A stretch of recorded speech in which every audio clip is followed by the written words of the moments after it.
नमस्कार जोहार, मैं प्रतीक्षा स्वागत करती हूं आपका द हिंदी समाचार ऑफिशियल में। जम्मू कश्मीर के पहलगाम के पास बसे बैसरन घाटी में हुए भीषण आतंकी हमले में 26 हिंदू पर्यटकों की हत्या के बाद प्रधानमंत्री नरेंद्र मोदी ने भारतीय सशस्त्र बलों को आतंकवाद के खिलाफ जवाबी कार्रवाई के लिए पूर्ण स्वतंत्रता प्रदान की है।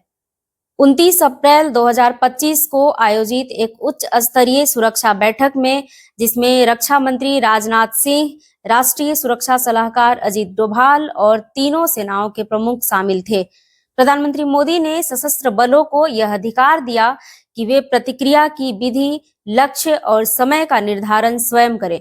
उन्होंने कहा, यह हमारा राष्ट्रीय संकल्प है कि हम आतंकवाद को करारा जवाब दें।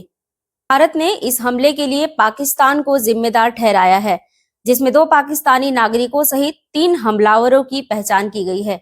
भारत ने पाकिस्तान पर आतंकवाद को समर्थन देने का आरोप लगाया है, जबकि पाकिस्तान ने इन आरोपों को इनकार करते हुए तटस्थ जांच की मांग की है। इस हमले के बाद भारत ने कई कड़े कदम उठाए हैं, जिनमें सिंधु जल संधि का निलंबन, अटारी बाघा सीमा चौकी का बंद करना, पाकिस्तान के नागरिकों के लिए वीजा रद्द करना और पाकिस्तानी राजनयिकों की संख्या कम करना शामिल है। इस हमले के बाद से भारत और पाकिस्तान के बीच तनाव बढ़ गया है और दोनों देशों के बीच सीमा पर गोलीबारी की घटनाएं भी हुई हैं। प्रधानमंत्री मोदी के इस निर्णय से संकेत मिलता है कि भारत आतंकवाद के खिलाफ कड़ा रुख अपनाने के लिए तैयार है और सशस्त्र बलों को आवश्यक कार्रवाई करने की पूरी छूट दी गई है। इसी कड़ी में प्रधानमंत्री द्वारा नई दिल्ली स्थित उनके आवास पर उच्च स्तरीय बैठक बुलाई गई, जो लगभग 90 मिनट तक चली। बैठक में केंद्रीय रक्षा मंत्री राजनाथ सिंह, राष्ट्रीय सुरक्षा सलाहकार Ajit Doval, chief of defence staff general Anil Chauhan और तीनों सेना प्रमुखों, सेना प्रमुख जनरल उपेंद्र द्विवेदी, नौसेना प्रमुख एडमिरल दिनेश के त्रिपाठी और air chief marshal Amarpreet Singh ने भाग लिया। बताया जा रहा है कि बैठक में प्रधानमंत्री ने दोहराया है कि आतंकवाद को कुचलने वाला झटका देना राष्ट्रीय संकल्प का विषय है।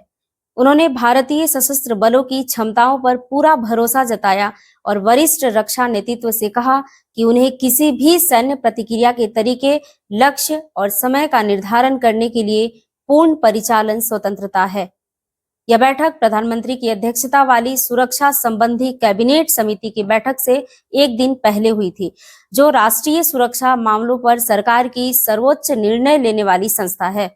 इधर रक्षा मंत्री राजनाथ सिंह ने सोमवार को प्रधानमंत्री मोदी को जम्मू कश्मीर की सुरक्षा स्थिति के बारे में जानकारी दी। 22 अप्रैल के हमले के लिए जिम्मेदार लोगों को दंडित करने के विकल्पों पर विचार कर रहे थे। यह 26/11 के मुंबई नरसंहार के बाद भारत में नागरिकों पर सबसे भीषण आतंकवादी हमला है। प्रधानमंत्री मोदी ने कहा, आतंकवाद के खिलाफ हमारी लड़ाई में पूरा विश्व 140 करोड़ भारतीयों के साथ खड़ा है। मैं एक बार फिर प्रभावित परिवारों को आश्वस्त करता हूं कि उन्हें न्याय मिलेगा और न्याय होगा।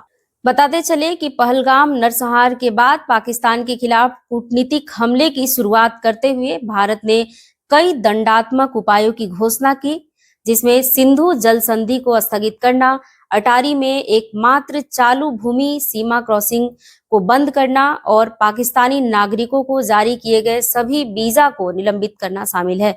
पाकिस्तान ने भी भारतीय विमानों के लिए अपना हवाई क्षेत्र बंद कर दिया है और नई दिल्ली के साथ सभी व्यापार को निलंबित कर दिया है। इस मुद्दे पर आप अपनी राय हमारे कमेंट बॉक्स में जरूर लिखें। देखते रहें द हिंदी समाचार ऑफिशियल। धन्यवाद।